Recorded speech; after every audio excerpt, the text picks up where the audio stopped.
Hello students, welcome to my channel smart study. उम्मीद करती हूँ आप सब लोग अच्छे होंगे। तो स्टूडेंट्स, हम लोग वैदिक एज को पढ़ रहे थे और आज हम लोग वैदिक एज की जिस टॉपिक को डिस्कस करेंगे वो है द वैदिक लिटरेचर। आज हम लोग वैदिक लिटरेचर को अच्छी तरीके से जानेंगे और इसे समझने की कोशिश करेंगे। लेकिन स्टूडेंट्स, आपसे एक छोटी सी रिक्वेस्ट है, अगर आप लोगों ने अभी तक मेरे चैनल को सब्सक्राइब नहीं किया तो चैनल को सब्सक्राइब कर लें और वीडियो अच्छी लगे तो इसे लाइक और शेयर करना ना भूलें। तो चलिए स्टूडेंट्स, मैं आपका और ज़्यादा टाइम ना लेते हुए आज के अपनी वीडियो की शुरुआत करती हूँ। तो देखिए स्टूडेंट्स, हमारा जो टॉपिक है द वैदिक लिटरेचर, ये वैदिक लिटरेचर क्या होता है पहले इसको समझने की कोशिश करते हैं।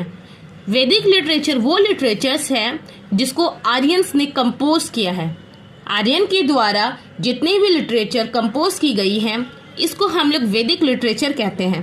ओके स्टूडेंट्स, अब हम लोग आगे ये समझते हैं कि आर्यन की वैदिक लिटरेचर को कितने पार्ट्स में डिवाइड किया गया है। जी हाँ स्टूडेंट्स, आर्यन की जो वैदिक लिटरेचर है वो कुछ पार्ट्स में डिवाइड है जिसको हम लोग जानने की कोशिश करते हैं। तो देखिए नेक्स्ट पॉइंट में क्या बोला जा रहा है। वैदिक literature comprises of 4 literary production. हम लोग वैदिक लिटरेचर को कितने हिस्सों में बांट सकते हैं? 4 लिटरेरी प्रोडक्शन में बांट सकते हैं। ओके, आर्यंस की जो वैदिक लिटरेचर है उनको 4 लिटरेरी प्रोडक्शंस में बांटा गया है, डिवाइड किया गया है।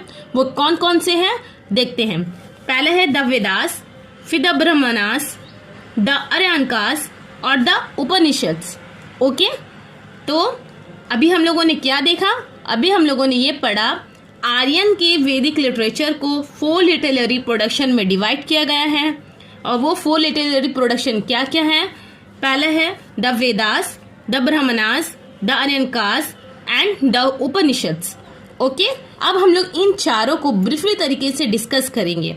द वेदास क्या है, इसमें क्या लिखी गई है, द ब्राह्मणास क्या है, द आर्यकास क्या है और द उपनिषद्स क्या है।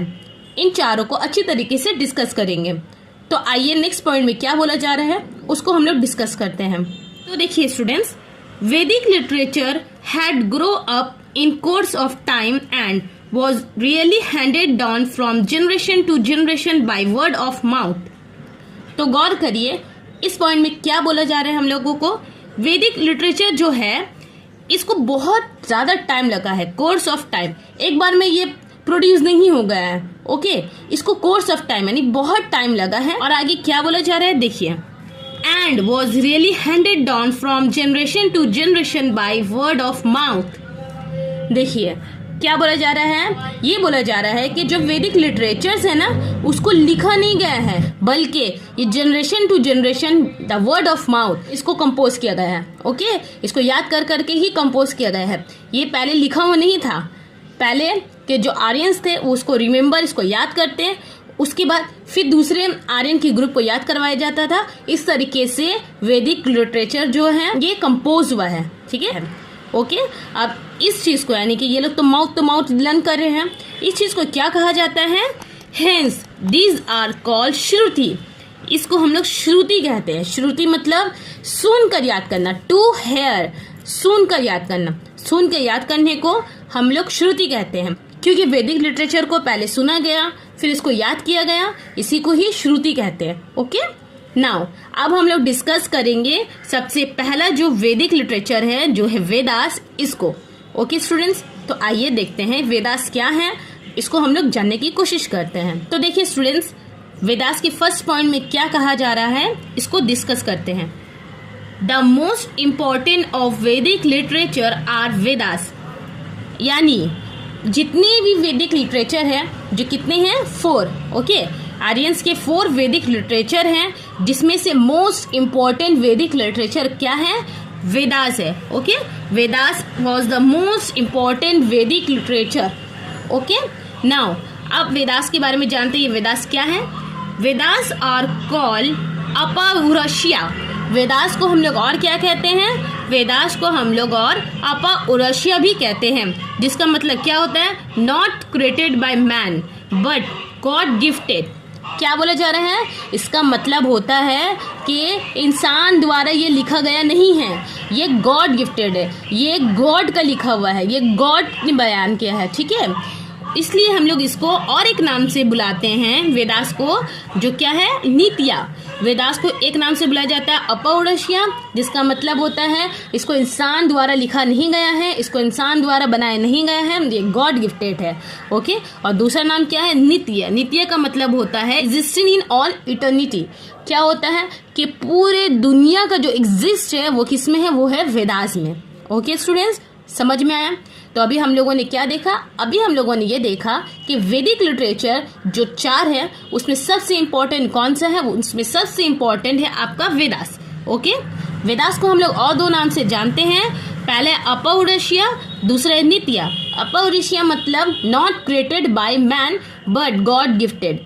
ठीक है, इसका मतलब होता है इंसान द्वारा लिखा गया, इंसान द्वारा बयान किया गया नहीं है, बल्कि ये गॉड गिफ्टेड है। और दूसरा नाम है नित्य, यानी existing in all eternity. That means कि ये जितनी भी वर्ल्ड है इसका एग्जिस्टिंग है। ओके, नाउ नेक्स्ट पॉइंट में हम लोग देखते हैं क्या बोला जा रहा है। There are 4 Vedas. अब हम लोग वेदास को भी कुछ ग्रुप्स में बांटे हैं। कितने ग्रुप्स में बांटे हैं, 4 पार्ट्स में वेदास को डिवाइड किया गया है। ओके, कौन कौन से हैं, पहले ऋग्वेदा है, दूसरा यजुर्वेदा है, तीसरा सामवेदा है and last one is Atharvaveda. Okay students, अब आइए देखते हैं नेक्स्ट पॉइंट में और क्या कहा जा रहा है। तो देखिए स्टूडेंट्स, एक और चीज है कि ये जो ऋग्वेदा है, यजुर्वेदा है और सामवेदा है, ये जो 3 वेदा है ना, यानी ऋग्वेदा, यजुर्वेदा और सामवेदा को हम लोग क्या बोलते हैं, हम लोग इसको ट्राई ऑफ वेदा या फिर वेदा ट्राई कहा जाता है। आइए नेक्स्ट पॉइंट में देखते हैं क्या कहा जा रहा है। द फर्स्ट 3 वेदास यानी Rigveda, Yajurveda and Samaveda are jointly called Veda Trayi और ट्रायो ऑफ वेदास।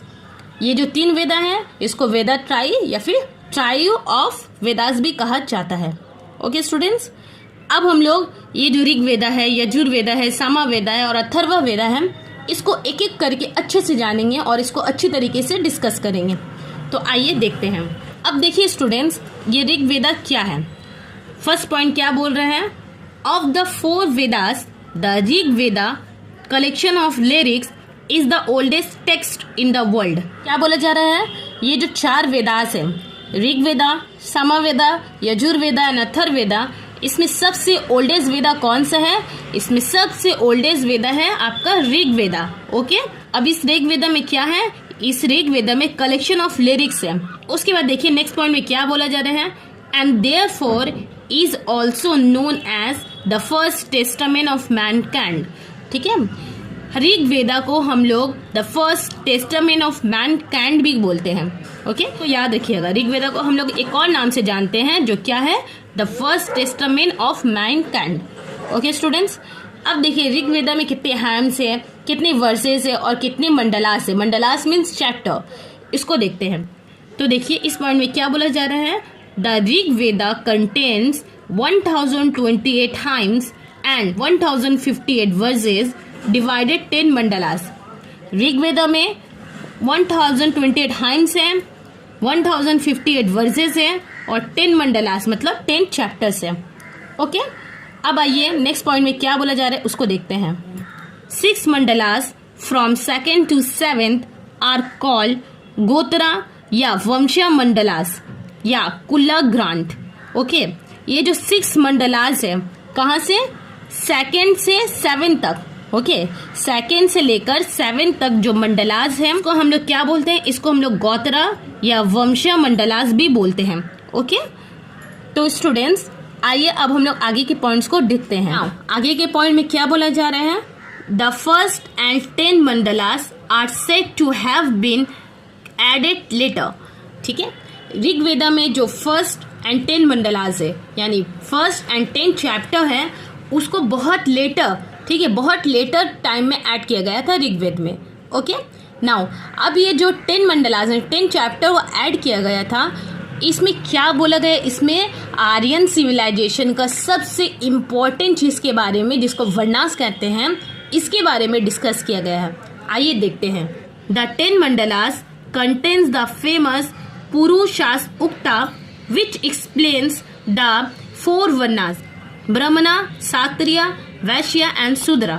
जो 10 मंडलास है, जो 10 चैप्टर है, इसका सबसे फेमस टॉपिक कौन सा है, इसका सबसे फेमस टॉपिक है पुरुषास उक्ता। ओके, पुरुषास उक्ता इसका फेमस टॉपिक है जिसमें आर्यन सिविलाइजेशन के 4 वर्णास के बारे में कहा गया है। अब ये 4 वर्णास क्या क्या है? ब्राह्मणा, शास्त्रीय, वैश्य एंड शूद्रा। ओके स्टूडेंट्स, अब आगे के पॉइंट को जानते हैं। The Rigveda was composed approximately between 1400 BC and 1000 BC। क्या बोला जा रहा है? देखिए, ये जो ऋग्वेदा है इसका टाइमिंग पीरियड यानी इसको कंपोज करने का जो पीरियड है वो कितना है? वो 1400 BC एंड 1000 BC के बिटवीन है अप्रोक्सीमेटली, यानी एग्जैक्ट पता नहीं है कि ऋग्वेदा को कब कंपोज किया गया था। Okay, on the basis of the date of Rigveda scholars have fix 1500 BC as the date of the arrival of the Aryans in India. क्या बोला जा रहा है? ऋग्वेदा जो है उसको जब कंपोज किया गया है उसी डेट को लेकर, उसी ईयर को लेकर हिस्टोरियंस जो है वो एक आइडिया लगाते हैं कि इसी साल में आर्यंस जो है वो इंडिया में आए थे। वो साल कौन सा हो सकता है? 1500 BC का। ओके, यानी ऋग्वेदा जो है वो मोस्ट इम्पोर्टेंट लिटरेचर है जिसके जरिए हम लोग आर्यन एज के पॉलिटिकल, सोशल, इकोनॉमिक और रिलीजियस लाइफ के बारे में हम लोग जान सकते हैं, जो हम लोग आगे देखेंगे। ओके स्टूडेंट्स, अब हम लोग डिस्कस करेंगे वेदास का जो सेकंड लिटरेचर है यजुर्वेदा, इसको। अब देखिए यजुर्वेदा क्या है। The Yajurveda book of sacrificial prayers is a ritual Veda. Yajurveda क्या है? यजुर्वेदा एक रिचुअल वेदा है जिसको आर्यंस सैक्रिफाइस यानी कि सैक्रिफिशियल प्रेयर के तौर पर ये लोग पढ़ते थे। Okay, Yajurveda is a ritual Veda जिसको ये लोग सैक्रिफिशियल प्रेयर्स के तौर पर पढ़ते थे। अब यजुर्वेदा को कितने पार्ट्स में डिवाइड किया गया है? देखिए, the Yajurveda divided into 2 parts. First is Krishna Yajurveda and second is Shukla Yajurveda. यानी यजुर्वेदा को भी 2 पार्ट में बांटा गया है, कृष्ण यजुर्वेदा एंड शुक्ला यजुर्वेदा। अब हम लोग वैदिक लिटरेचर की तीसरे लिटरेचर सामवेदा को डिस्कस करते हैं। स्टूडेंट्स, सामवेदा क्या है? The Samaveda book of chants had 1549 versus. तो ये जो सामवेदा जो बुक है इसको बुक ऑफ चांट्स कहते हैं और इसमें कितने वर्सेस है? इसमें 1549 वर्सेस है। Okay, all versus excluding 75 were taken from the Rigveda. यानी सामवेदा में 75 वर्सेस को छोड़कर बाकी जितने भी 1548 वर्सेस है वो कहाँ से लिए गए हैं? वो ऋग्वेदा से लिए गए हैं। Okay, this Veda is important for Indian music. ये जो सामवेदा है ये इंडियन म्यूजिक के लिए इम्पोर्टेंट है क्योंकि इंडियन म्यूजिक का बहुत सारा जो लिरिक्स है वो सामवेदा से ही लिया गया है। ओके, अब हम लोग डिस्कस करेंगे वेदास का आखिरी वैदिक लिटरेचर अथर्ववेदा के बारे में। ओके, अब देखिए जो अथर्ववेदा है ना, इसको बहुत साल के बाद वेदास में ऐड किया गया था। ओके स्टूडेंट्स, तो देखिए फर्स्ट पॉइंट क्या है? The Atharvaveda book of magical formula, the fourth and the last one. Atharvaveda जो है ये क्या है? बुक ऑफ मैजिकल फॉर्मूला है। इसको बहुत साल के बाद वेदास में ऐड किया गया था और ये आखिरी वेदास है। ओके, नाउ आगे देखिए, contains charms and spells to ward off evils and disease. इसमें क्या है? इसमें जो फॉर्मूला है, मैजिकल फॉर्मूला है, ये इविल्स और डिजीज को खत्म करने की पावर रखती है। ओके स्टूडेंट्स, अब आगे देखिए, for a very long time it was not included in the category of the Vedas. बहुत सालों के बाद इसको वेदास की कैटेगरी में ऐड किया गया था। ओके, तो देखिए स्टूडेंट्स, आज के इस वीडियो में हम लोगों ने क्या क्या पढ़ा इसको थोड़ा सा रिकैप कर लेते हैं। आज के इस वीडियो में हम लोगों ने पढ़ा कि वैदिक लिटरेचर क्या है, इसको कितने पार्ट्स में डिवाइड कर सकते हैं। उसके बाद हम लोगों ने वेदास को पढ़ा, वेदास जो वैदिक लिटरेचर का सबसे इम्पॉर्टेंट पार्ट है इसको जाना। फिर इस चीज़ को डिस्कस किया कि वेदास को कितने पार्ट्स में डिवाइड किया गया है, जो है ऋग्वेदा, सामवेदा, यजुर्वेदा एंड अथर्ववेदा। फिर इन चारों वेदास को हम लोगों ने अच्छी तरीके से जाना और डिस्कस किया। स्टूडेंट्स, नेक्स्ट क्लास में मैं आपके साथ वैदिक लिटरेचर के बाकी 3 लिटरेचर को डिस्कस करूंगी। आज का मैं अपना सेक्शन यही ख़त्म करती हूँ।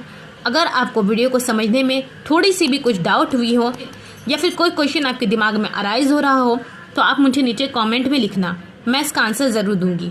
तो मैं मिलती हूँ आपसे अपने अगले वीडियो में। तब तक के लिए अल्लाह हाफिज़।